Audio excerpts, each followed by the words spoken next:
계속해서 정세균 후보의 주도권 토론 순서인데 준비되셨습니까? 예, 네, 시작해 주시죠. 이낙연 후보님, 우리가 그 밖에서 얘기하는 것보다 안에서 좀 정리할 건 정리하자고 하는 차원에서 두 분께 질문을 드리겠는데, 지난 TV 토론에서 노무현 대통령 탄핵에 대한 답변이 좀 모호했어요. 그래서 이제 지난 4월달에 보니까 후보님께서 노무현 하면 떠오르는 것은 희망이라고 말씀을 하셨습니다. 그리고 또 당내 예비경선 언팩쇼에서는 노무현 대통령의 꿈과 성취를 계승하겠다 이렇게 말씀을 하셨습니다.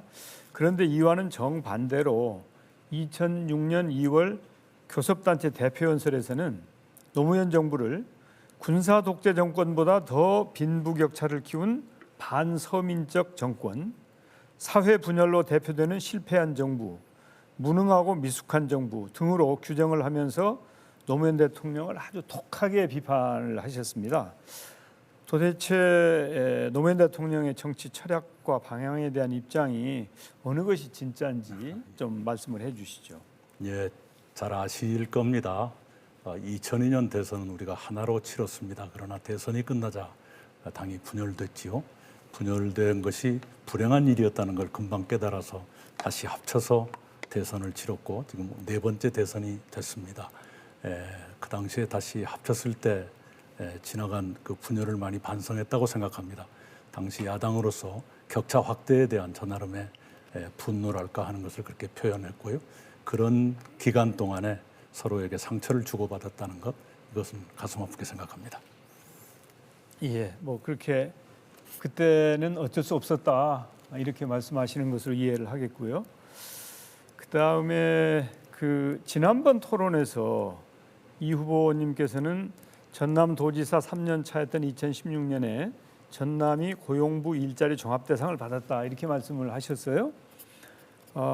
그런데 확인해 보니까 그때 한국 매니페스토 실천본부가 실시한 시도지사 공약 평가에서 B등급을 받아서 사실상 전국 꼴찌를 했습니다. 그건 기억하고 계시죠? 네, 해마다 좀 달라졌습니다. 예, 네. 그 해에는 이제 꼴찌를 하셨어요. 그래서 도지사 시절에 현안 해결과 공약 이행에는 좀 소홀하셨던 것이 아닌가 하는 생각이 들어요. 그런데 지난 TV 토론에서 이 후보께서 뭐라고 말씀하셨냐면 2015년 공약 이행률이 21개 중에 20개를 이행한 걸로 이렇게 평가를 받았다라고 답변을 하셨어요. 그래서 다 찾아봤는데 이 21개 공약이 전혀 어디서 확인할 수가 없습니다.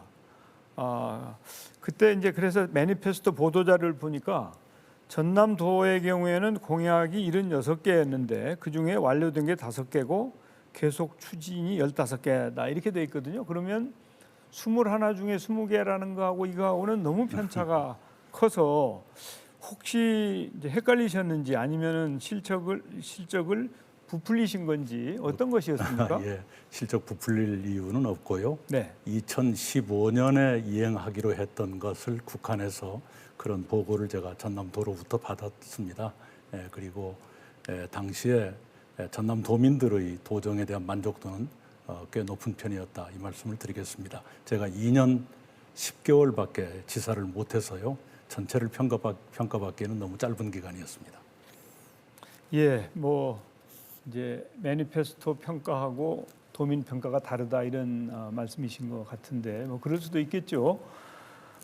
그런데 이제 총리를 제 전임 총리로 많은 역할을 잘 해주셨는데 이제 제가 이렇게 언론이나 이런 걸 보니까 조류독감이나 ASF, 고성 산불 등을 관리하셨던 사례를 자주 언급을 하시고요.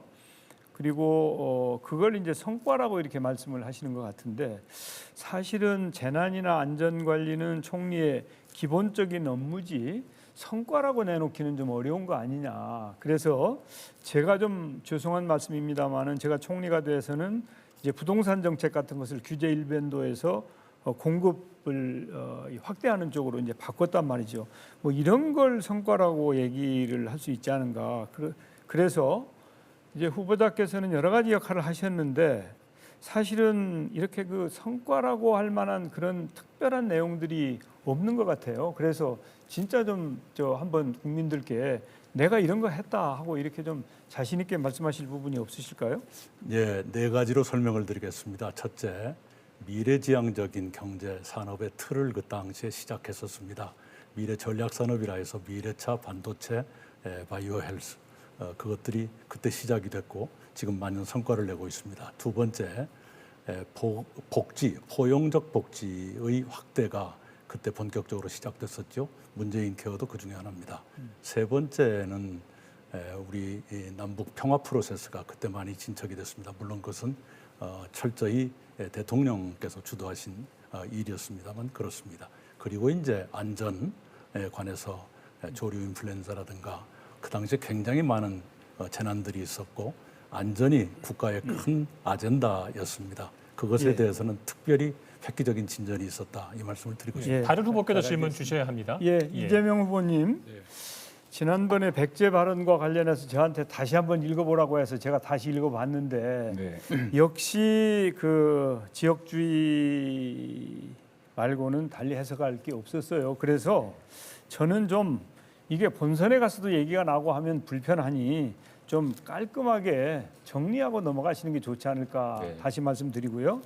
오늘은 클린 검증단 관련해서 말씀을 드리겠는데 이미 네 분의 후보님들이 저를 포함해서 클린 검증단을 설치하자 이렇게 말씀을 하셨거든요. 네.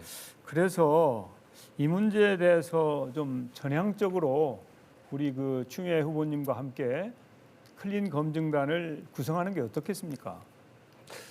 저는 뭐 검증 대상을 제한하지 말고 뭐 측근 비리라든지 정말 뭐 역량이라든지 이런 걸 전부 점검하면 좀 필요하다고 생각합니다. 예. 점검은 내부에 점검하는 게 좋겠죠. 오늘 뭐 저의 과거 전력처럼 그 없는 사실을 막 추측해서 공격하고 이런 일이 없을 테니까요. 그렇죠. 예. 네, 네. 추미애 후보님 어떻습니까? 저야말로 1년 1개월 동안 뭐 탈탈 털려서 다 봤는데 이 중에서 제일 검증이 필요 없는 깨끗한 후보 아닌가 하는데 굳이 뭐 다 하신다면 하십시오. 뭐. 예, 뭐 정세균 뭐 후보 합의가 1분 추가 됐네요. 찬스 쓰실 수 있고요. 지금 쓰시겠습니까? 아니 됐습니다. 예. 자, 아껴놓고 계신데요.